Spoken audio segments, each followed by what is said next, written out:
Good morning, friends. This is Laura with Potpourri of Life. I hope today is going to prove to be a beautiful day for you.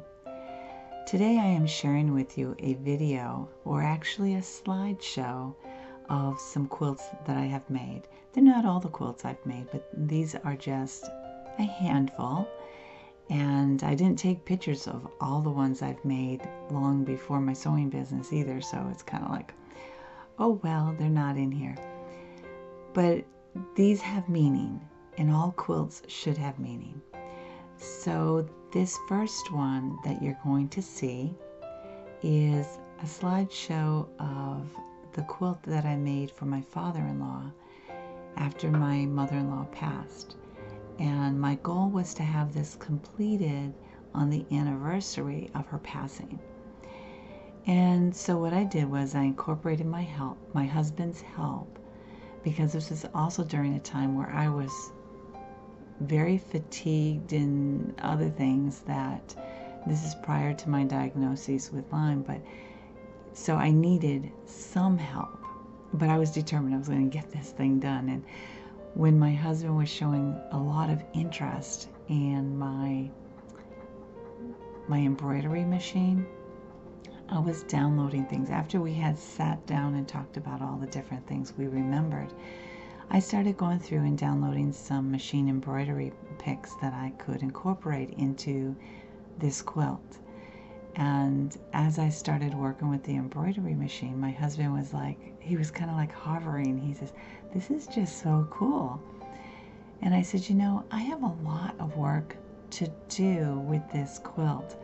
Would you be willing to participate in creating the embroidery part? And he was overjoyed to be a part of this project of what we were giving his dad. So it was really nice to work with my husband.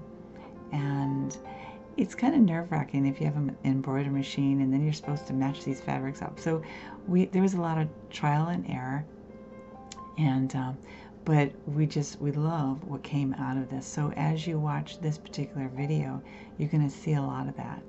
But one of the things I asked my father-in-law when I went over, and I spent many days with him going over a lot and helping him go through things, and one of the things that we had to go through were her clothes. We had to donate them. And every part of, as we clean out, there's an emotion attached. So as we were doing that, I asked him, I said, "Dad, she has a lot of denim and she has a lot of cotton. Do you mind if I take that to incorporate into some sewing?"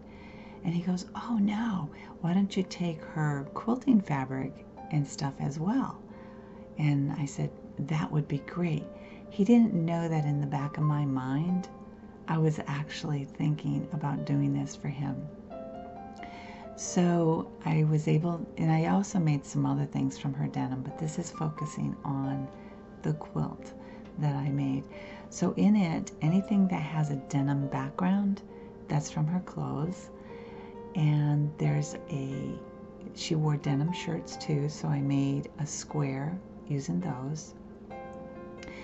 She also did a lot of crazy quilts, and one of them was she always had blocks going. So in her stash of fabric, there were some crazy quilt squares. So what I did to incorporate them, because I didn't have enough squares to make this quilt, in addition, I was running out of time, but also I was running out of energy, and I couldn't find some embroidery that I wanted to incorporate.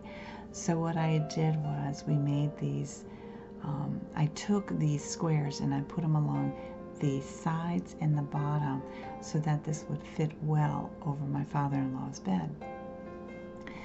So, and I did some embroidery on the side of the crazy quilt, but I don't know the crazy quilt squares. I don't know if I have pictures of them in here, but that's okay. You'll get the gist of this whole thing. But it's a beautiful quilt. And today, if you saw the quilt, it's not in the same pristine condition as when we present a quilt, which is typical. And I realize there are some quilters that do not like to see their quilt worn out. And my theory is different. Yes, if you want to use it as a wall hanging, that is up to you.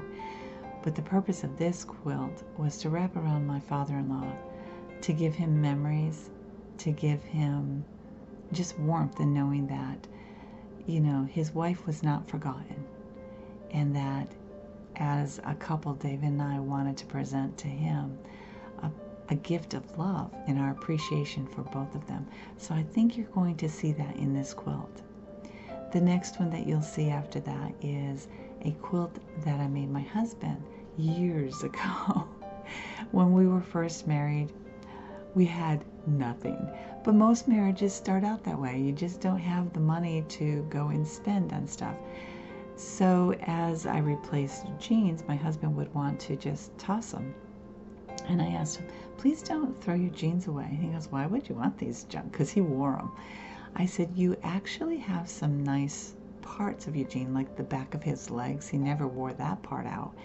So I said, I just want to take them. And so he said, okay. And what I did with that was I made him a quilt for a Christmas gift. And it's nothing fancy at all. But that part is all from his jeans. And I had some green quilted fabric that I made batting, and then I did purchase some new flannel at that time.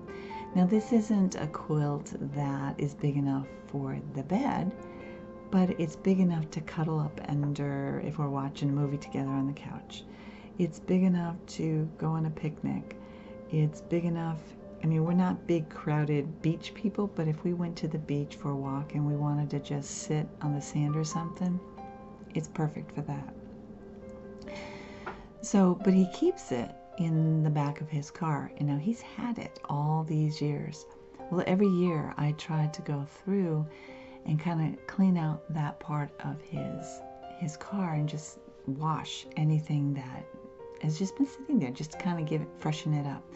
So while it was out on the line, I took a picture of it. There's only 2 photos of it, but you can see that it's still in good condition, but it's loved. And I just like to make sure that there's no mending that needs to be done, because over time quilts do need to be mended when they're used. But he still uses it.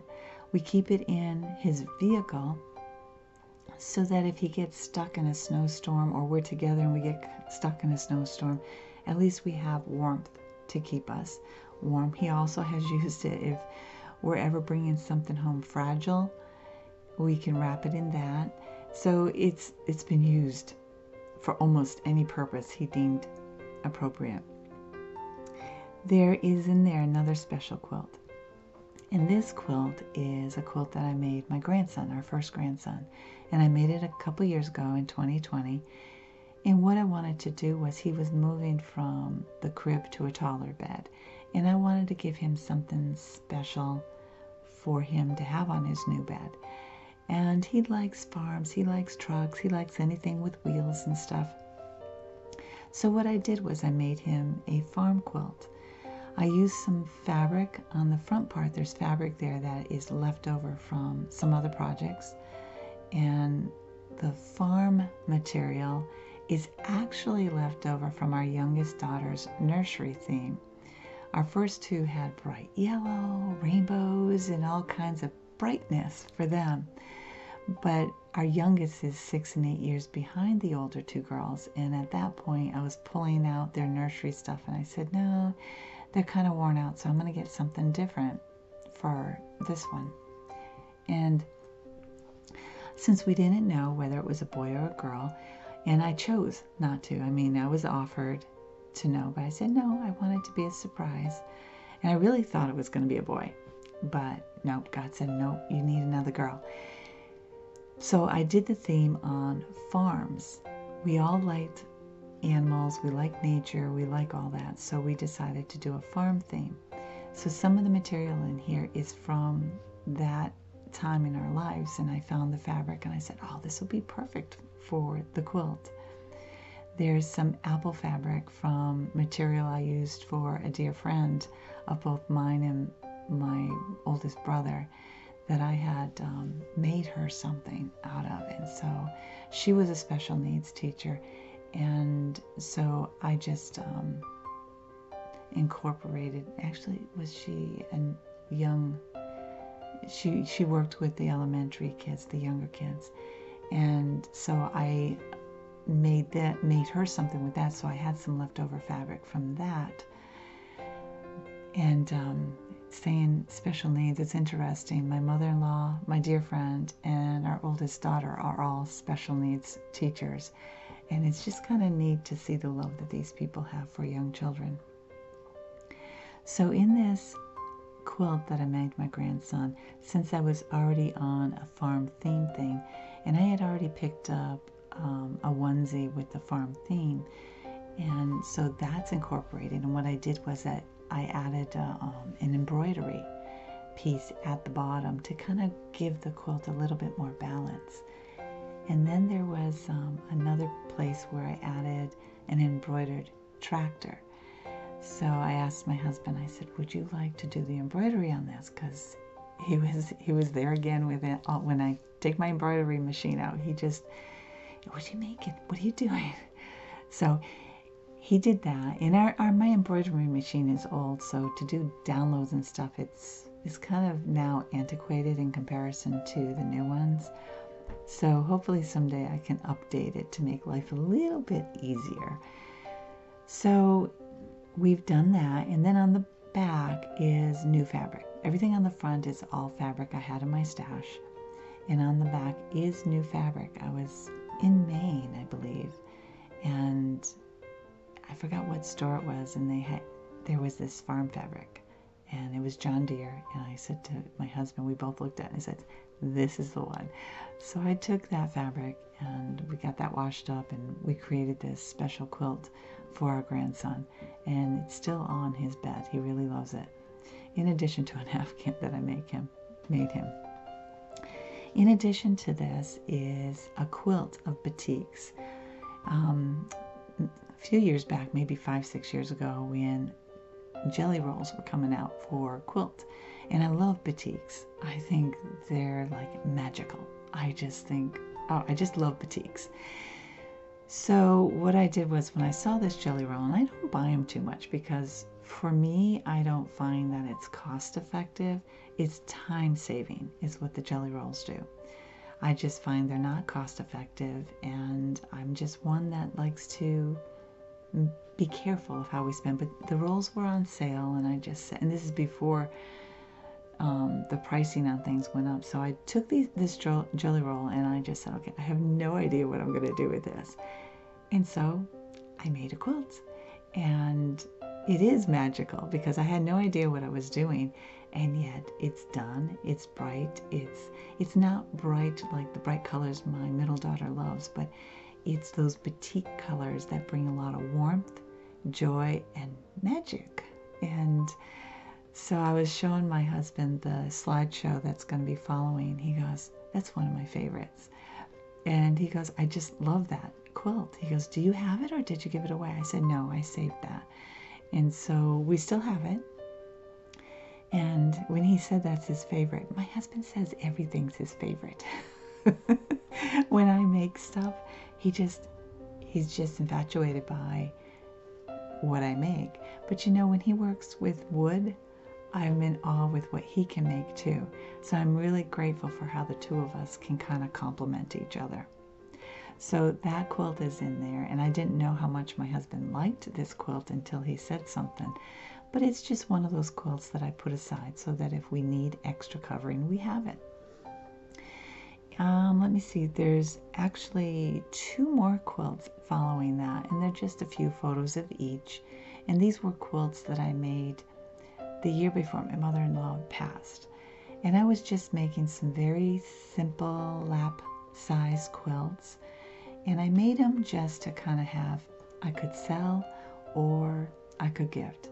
See, one of the things I do is if I make plenty of baby blankets and little quilts like that, so that if I need a gift and I don't have the energy, I have something that's made with love. But I always try to pick out something that I think that they would enjoy. So these are 2 that I have. One is from some monkey fabric that I had on hand.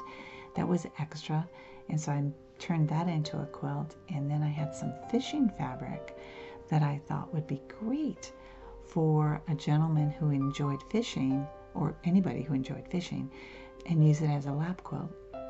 Because it doesn't matter your age, sometimes just to have a lightweight quilt, and it's not heavy. I made it very different.